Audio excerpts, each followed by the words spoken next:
The 13th of September, the British ships begin bombarding the fort. Probably the big flag was up initially, but it starts to rain. The big flag is taken down, a smaller flag put up in its place. And the defenders hunkering down. Initially, the fort's guns firing back. As one eyewitness said, you could see the shot strike their frigates in many instances. That was a Private Douglas who wrote that.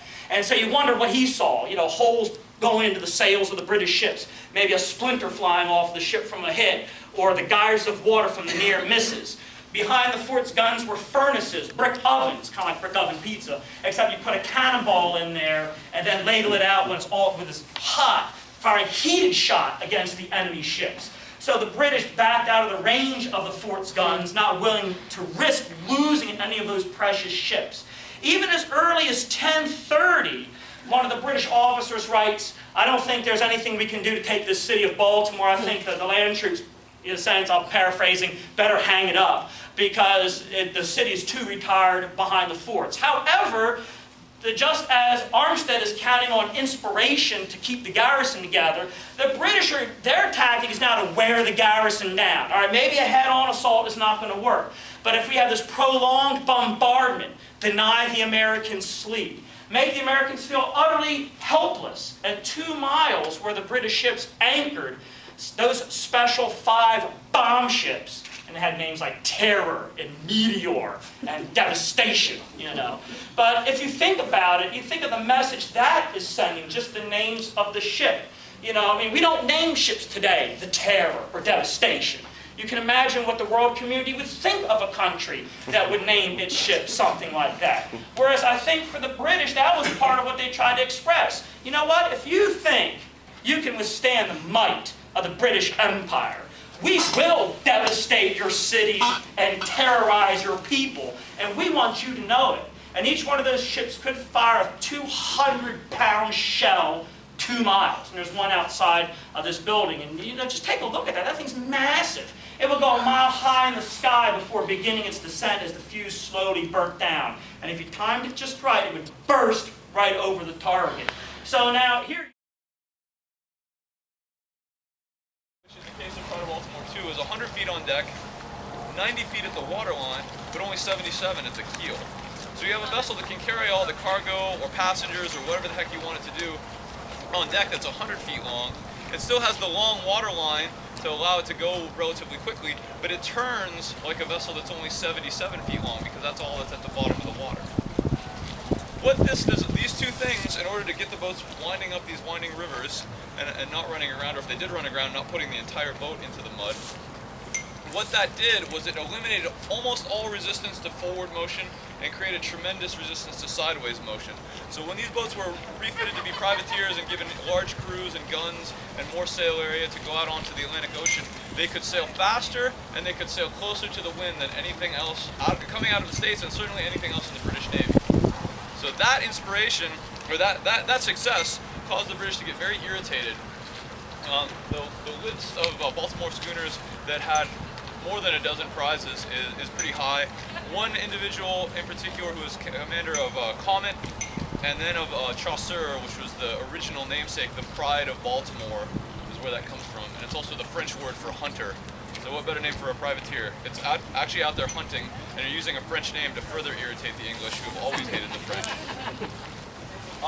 He sunk or captured over 18 British prizes, and at one stage captured a prize, did not take it as a prize, told the captain, "You're free to go as long as you do me this favor." And the favor was to take a note that parodies Admiral Coburn's blockade notice of the American coast, and says that Thomas Boyle, having sufficient power in his one ship with 18 guns, places the entirety of England, including Ireland and all the British Isles, under siege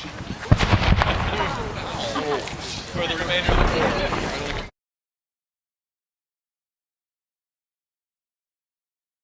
The Americans had gunboats behind it and sunken ships behind that. So the British would have to fight off the guns of the fort, fight off the men, saw through the thick iron chain, fight off the gunboats, raise the sunken ships, and yeah, then they could come in. But to get an idea of the big cannons that stood in their way, we're going to do a cannon firing exercise. Everyone has their own job to do, and we will show that. The sailors right now are maneuvering maneuvering the cannon barrel. A lot of African Americans were actively involved in the maritime trade. If you're a free African American, the Navy, the sailor, they were always hiring. Interesting enough, the U.S. Navy did have integrated crews during the War of 1812. If you were an escaped slave and you wanted to stay away, well, the Navy's great because now you got your closure on a ship and you're way on the other side of the water where the slave catcher can't get you. But everyone had a job to do to fire the cannon. To get a sense of that, we're going to go ahead and load the gun. Sponging the gun extinguishes the embers from the previous shot. Step in. Again, a cannon like that will throw an 18-pound iron ball about 1 mile to 1.5 miles. Handle level, live round. Miles an hour. Live round exercise. A large gun on the end will fire a 36-pound iron ball that distance. Bam. So again, these are the round shot, knock holes in the ship, splinter. Well, just two. We have 4 cannons to use our imagination. The upper gun battery would have had about 13. The lower gun battery would have 13 as well. They're just doing a dry exercise now. They're winching the gun into position. That cannon weighs as much as a Volkswagen Beetle. Heave! Heave! Heave! One more. Heave! Well, Now, after you've rammed down the powder and the ball, there's a little hole at the back end of the gun, and the officer will prime the gun. all right, Robbie. You use those hand spikes, they look like little wooden round hand crowbars, spikes. big wooden crowbars. Pick, Shim and the gun prime. left and right and tilt the barrel up and down. That's how you aimed it. The brass pick picks open the bag. On his right hip, he has a pouch with very fine gunpowder, tears one, pours into the hole, leaving a powder train from the open bag on the inside to the top of the gun. The man on the end, you can see he's working that little fuse. That's called flow match. Just like a string, think like a clothesline string, soaked in potassium nitrate. He's blowing on it to keep it glowing. That's what you use to set the gun off. On a day like today, dry, breezy, sunny, easy job.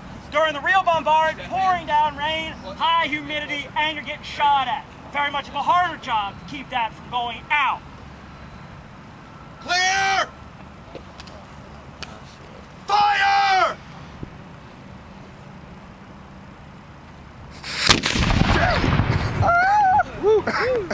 Wow. Neighbors know it.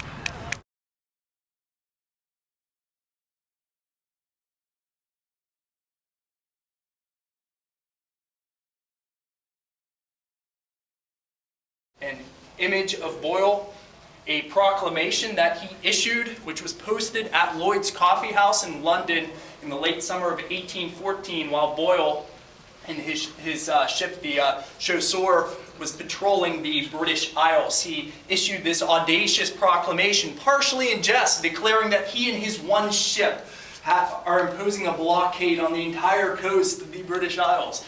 Of course, impossible to enforce, but it actually had consequences, because many prominent merchants, upon seeing this, began to panic. They had already been losing ships to Boyle and other privateers. Naval ships were dispatched to track Boyle. Watchtowers were put up along the coast. Ships had to travel in convoy across the Irish Sea, all because of Boyle and other privateers, and of course insurance rates went through the roof. So merchants began pressuring the British government to bring a hasty end to the war. Complementing his proclamation is the ship's log, which you see here. We have a number of ship's logs that belong to privateers during the War of 1812 in our collection. Other items, a photo print of the burning of Havre de Grace,